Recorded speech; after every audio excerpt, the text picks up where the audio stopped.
I'm Remi Wolf, and this is Consequence. Thanks so much for sitting down with us today. We really appreciate it. So first off, what I want to say is congratulations. You've had a crazy month, so many great things happening. Your album Juno is about to drop next week. We're very excited. Yes. So yeah, congratulations on everything you've been doing for the last few weeks, all of the new songs. So how has that all been for you? Are you excited for the album to drop? How does it feel right now? Woo, I'm tired. I'm very tired right now. But I'm excited. I've been on tour for the past 3 weeks now, and it's crazy to actually be able to meet all these people who I have not been able to see in the human flesh in like 2 years. And like that's been the time that my whole career has really happened. So this is the first time I've really gotten to like kind of see the reaction, and like people are so stoked. It's like on a level where I'm just like, holy fuck, wow, like we're doing something here. And it makes me really excited to release a record and be able to perform it for people, and because people know like every word to every single song and they're just like screaming it back at me. So if we can keep that energy up, then I would be a happy camper. I already am a very happy camper, but it's very cool. Yeah. Amazing. Well, what I want to know first of all is what is Remi Wolf's origin story? What would you say your origin story is? Well, I have been like kind of singing since I was like 8 years old. And I grew up in all these kind of different renditions of bands. Like I was in this girl trio harmony group when I was in 6th grade till 9th grade. And then from that, me and one of those girls broke off and made our own band. And then we added 3 boys to the band, so it became a real like rock band. And I kind of got all of my like experience as a young kid through that. And I was just stoked on it. We did a lot of performing. I've been performing since I was like 10 years old. So it's been like a very long time coming, I guess. But also, as I was doing all that music stuff too, like I was a ski racer for 10 years, which kind of, I think, gave me this attitude of like, this very driven, kind of almost competitive attitude that's translated a little bit into my career now, because I'm very driven and I like want to do the best I can and like really like at whatever it is that I want to do. I just want to like, I have this annoying need to excel, I guess. You're ambitious. It's okay. I'm ambitious. I'm good. an ambitious person, and that's fine. It is annoying as fuck sometimes. Sorry. But yeah, that's kind of my origin story. I also went to, as soon as I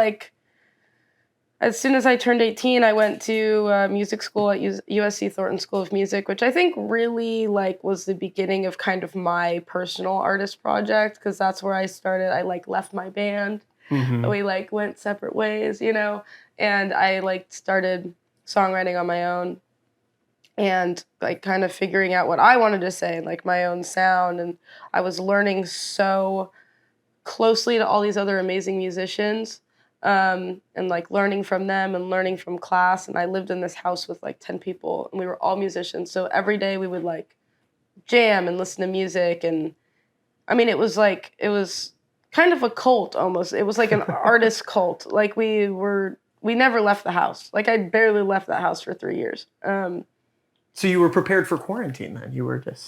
Oh yeah.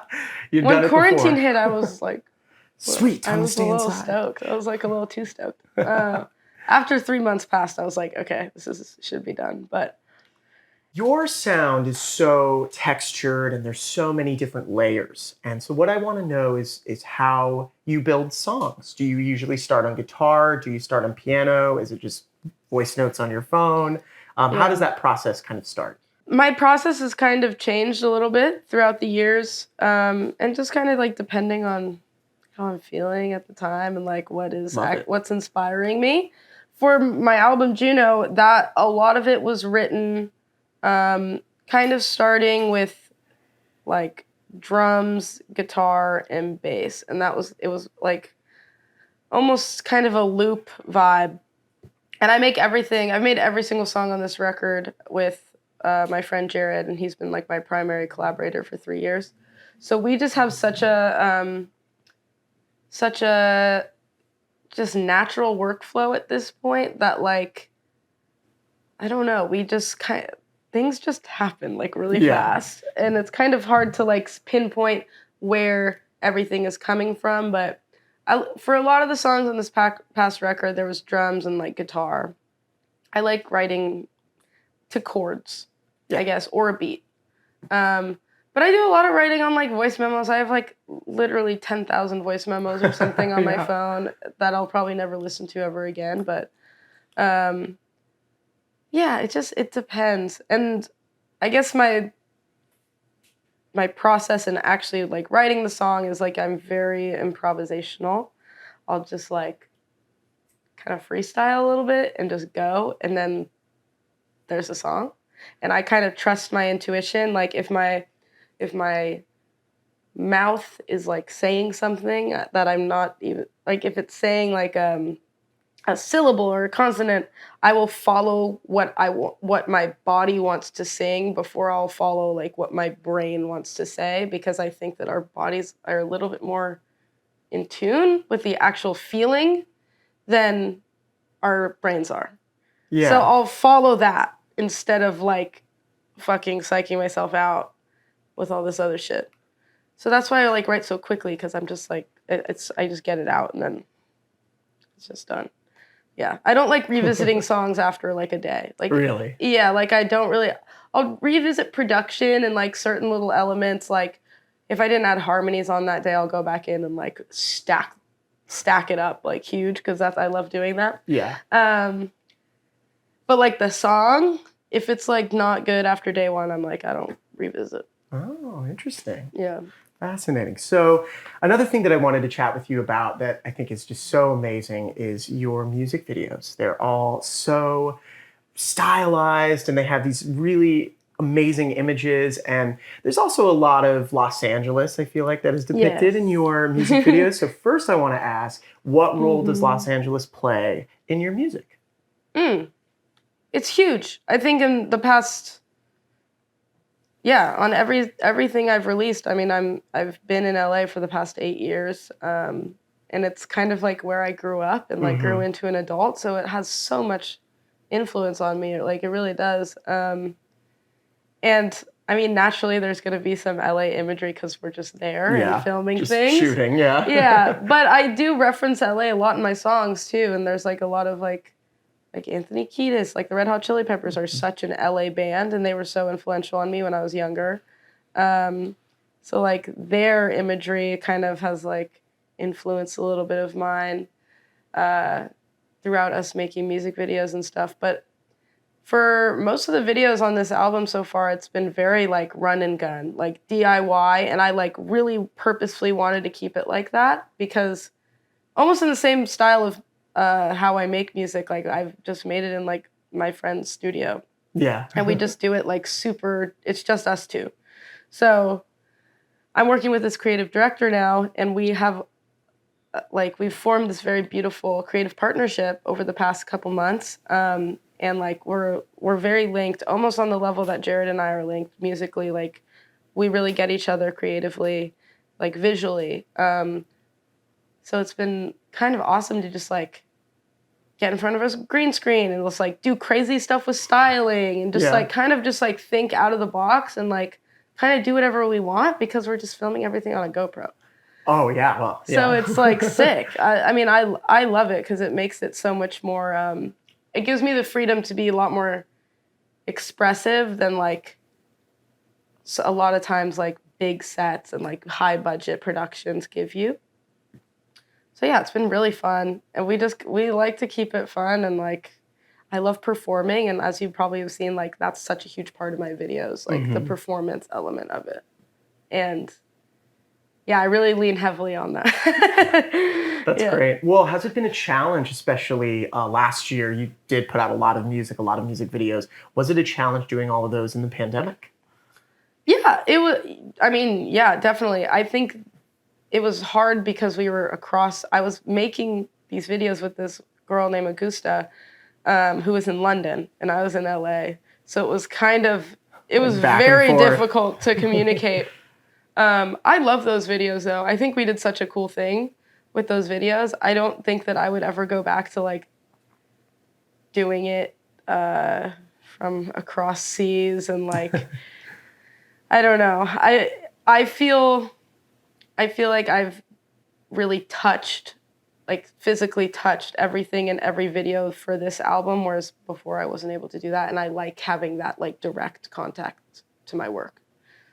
Yeah. So you did mention a little bit of LA, the Red Hot Chili Peppers, but I was also a little bit curious, like what are some other aspects of the lore of Remi Wolf? Like there's a lot of different symbols. I know you mentioned that it's like a lot of, sort of stream of consciousness imagery, but off the top of your head, is there any, more lore to Remi Wolf and to the videos and the whole visual aesthetic? It's a tough question. I feel like that's not a question for me. Like, I feel like that's a question for people who are listening to it. Yeah. Because, like, I don't like, what are you referring to? Well, I want to know. Yeah, like different symbols of LA, the dogs sort of motif might be a part of the lore of the world. I mean, everybody can create whatever lore they want.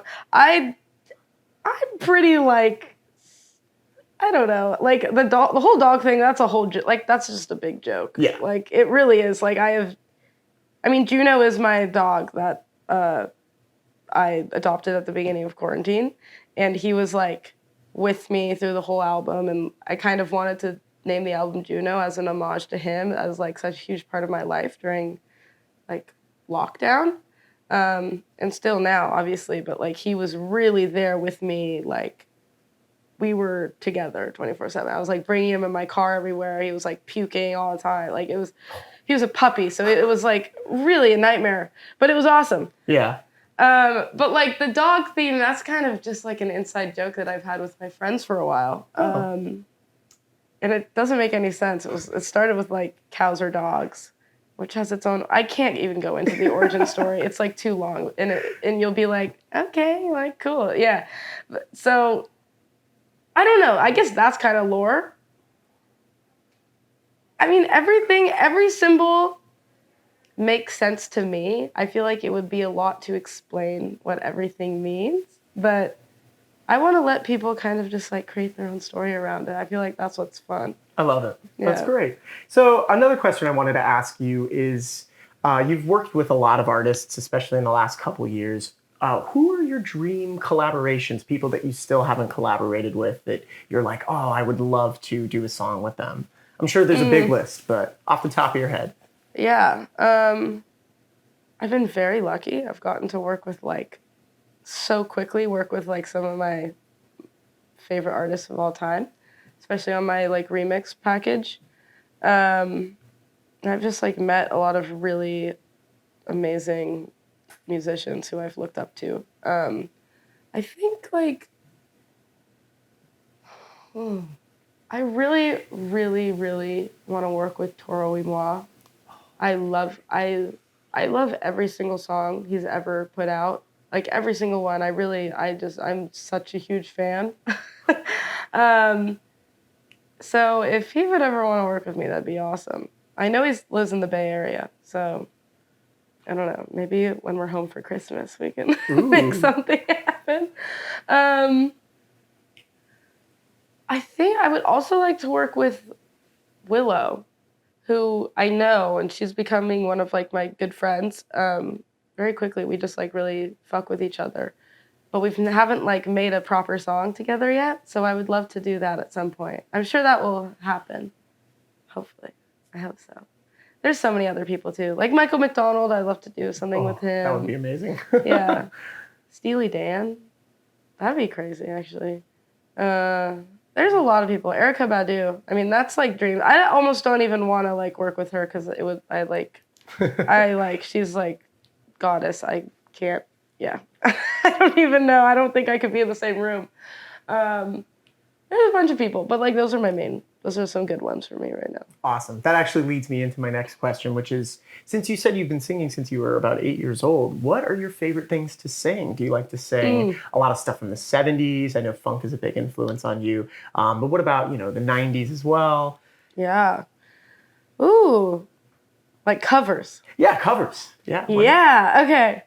I do this cover of Crazy by Gnarls Barkley in my show, and I do a cover of Electric Feel by MGMT in my show. Those are two of my favorites. I've been doing those covers for like 10 years. Like truly, like I used to cover those in high school, and now I'm doing it again, which feels like very full circle. My mom was at my show in Oakland the other day, and she didn't cry at any of the concert except for those covers because she knows that I've been doing them for so long. Sweet. It's very sweet.